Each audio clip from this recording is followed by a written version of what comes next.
देख रहे हैं सिटी इंडिया न्यूज़ चैनल हक की आवाज़।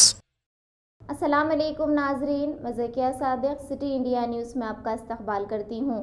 नाजरीन, डॉक्टर सैफुद्दीन किचलू की आज यौम पैदाइश है। वो 15 जनवरी 1888 को पंजाब के फरीदकोट में पैदा हुई। डॉक्टर सैफुद्दीन किचलू ये वो नाम है, इस नाम के साथ जलियांवाला बाग ज़ी शऊर तबके से ताल्लुक़ रखने वाले हर इंसान के जहन और दिमाग में रोशन हो जाता है। डॉक्टर सैफुद्दीन ने तहरीक आज़ादी में अहम किरदार अदा किया। ये वो शख्सियत थी जिन्होंने भगत सिंह को फांसी देने के बाद ऐलान किया कि भगत सिंह की नाश हमारे और इंग्लैंड के दरमियान खड़ी रहेगी। साथ ही साथ उन्होंने मुल्क के हिंदू और सिख बरादरी के साथ इत्तेहाद करते हुए तक़सीम हिंद की शदीद अल्फाज में मुखालिफत की थी। तक़सीम और इसके साथ होने वाले कत्ल और फसादात ने इन्हें बहुत ज़्यादा अफसरदा कर दिया था। आइए जानते हैं सैफुद्दीन किचलू की ज़िंदगी को। सैफुद्दीन किचलू 15 जनवरी 1888 को अमृतसर में रहने वाले कश्मीरी ताजिरों में से एक अमीर ताजिर के घर पैदा हुए। घर पर इब्तदाई तालीम हासिल करने के बाद उन्होंने अलीगढ़, कैम्ब्रिज और बर्लिन में तालीम हासिल की। कैम्ब्रिज में कानून की डिग्री हासिल करने के दौरान किचलू ने यूरोप में हिंदुस्तानी तलबा की एक इनकलाबी तंजीम मजलिस में शमूलियत इख्तियार की। मजलिस के अरकान ने अंग्रेजी हुकूमत को हिंदुस्तान से निकालने के तरीक़ों पर बहस की। कैम्ब्रिज में तालीम के दौरान इनका राब्ता जिन इनकलाबी अफराद से हुआ, इनमें मदन लाल ठींगरा भी शामिल थे। सन 1915 में वो हिंदुस्तान वापस आए और उन्होंने जल्द ही वकालत के पेशे में अपना नाम रोशन कर लिया।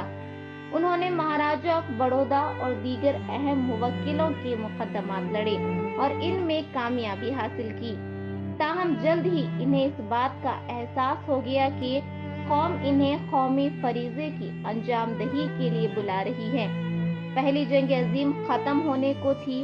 इस जंग में बहुत ज्यादा उम्मीदों के बावजूद हिंदुस्तानियों को उस वक्त एक झटका लगा जब हुकूमत की खुद मुख्तारी मिलने के बजाय इन्हें सख्त रोड एक्ट मिल गया, जिसने इनकी आज़ादी के ख्वाब को मजीद दूर कर दिया।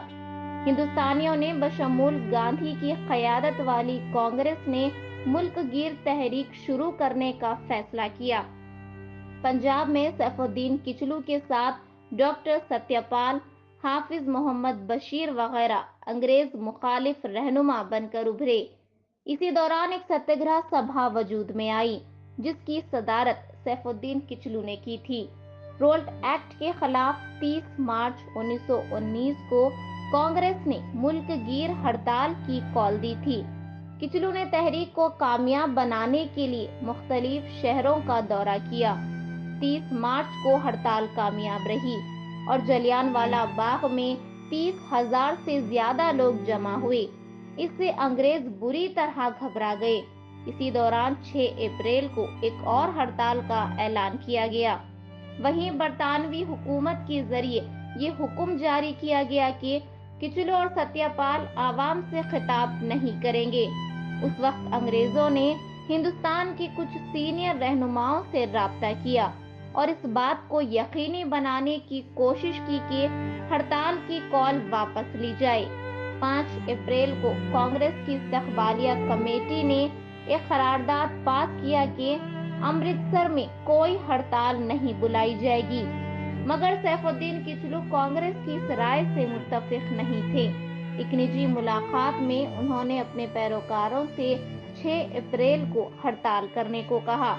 सैफुद्दीन किचलू की कॉल कामयाब रही और ये हड़ताल गुज़िश्ता हड़तालों की बनिस्बत ज्यादा कामयाब रही। अवामी मुकामात पर पोस्टर चस्पा किए गए और लोगों को पढ़कर सुनाए गए, जिनमें लिखा था कि जब तक रोल्ट बिल का नाम हिंदुस्तान से नहीं मिट जाता, हिंदुओं और मुसलमानों के लिए आराम हराम है। उन्होंने आवाम से कहा कि मरने और मारने के लिए तैयार रहो। इसका नतीजा ये हुआ कि अंग्रेज जान गए थे कि सैफुद्दीन किचलू ही इनकी हुकूमत के लिए असल खतरा है। अमृतसर के डिप्टी कमिश्नर मिर्ज अरूंग ने आला हुकाम को बताया कि पुरानी क़यादत आवाम पर अपना कंट्रोल खो चुकी है और अमृतसर में सिर्फ किचलू ही हिंदुस्तानियों की क़यादत कर रहे हैं। उन्होंने लिखा कि मैं असर और रसूख रखने वाले नए लीडरों से राब्ते में रहने की कोशिश कर रहा हूँ। मैं ये सोचने में गलत था कि मैं किचलू को मुतासिर कर सकता हूँ, मगर वो खुद दूसरों को मुतासिर करने की सलाहियत रखते हैं। आखिरकार 9 अक्टूबर 1963 को सैफुद्दीन किचलू दिल का दौरा पड़ने के सबब इस दार फानी से रुखसत हो गए। इन्हें जामिया मिलिया इस्लामिया नई दिल्ली के तारीखी कब्रिस्तान में सुपुर्द खा किया गया। USSR, चीन, इंग्लैंड के वज़ीर आज़म समेत मुतादिद आलमी रहनुमाओं ने हिंदुस्तान के इस अजीम फर्जंद को खिराज अकीदत पेश किया। वज़ीर आज़म जवाहरलाल नेहरू ने इन्हें खिराज अकीदत पेश करते हुए कहा कि मैंने एक बहुत ही प्यारे दोस्त को खो दिया है, जो हिंदुस्तान की आज़ादी की जिद्दोजहद में एक बहादुर और साबित कदम कप्तान थे। जहां कौम ने जलियांवाला बाग को याद किया और गांधी जी को अपना रहनुमा बनाया, मगर कौम ने सैफुद्दीन किचलू को याद करने में नाकाम रही। वो शख्स जिन्हें इनके पैरोकार शहनशाह सियासत कहते थे। बरतानवी हुकूमत के खिलाफ बोलने पर इन्हें 17 साल जेल में गुजारने पड़े। इन्हें लेनिन अमन इनाम से नवाजा गया। इन्होंने अपनी तकरीबन तमाम दौलत कौमी मकसद के लिए वक्फ कर दी, मगर इनका तज़किरा हमारी तारीख़ की किताबों में महज एक गुज़रे हुए वाक़े से ज़्यादा कुछ नहीं मिलता। तो नाज़रीन, अब मुझे ज़किया सादिक़ को दें इजाज़त और इसी तरह के तारीख़ी शख्सियात के वाक़यात से जुड़ने के लिए देखते रहिए सिटी इंडिया न्यूज़, हक़ की आवाज़।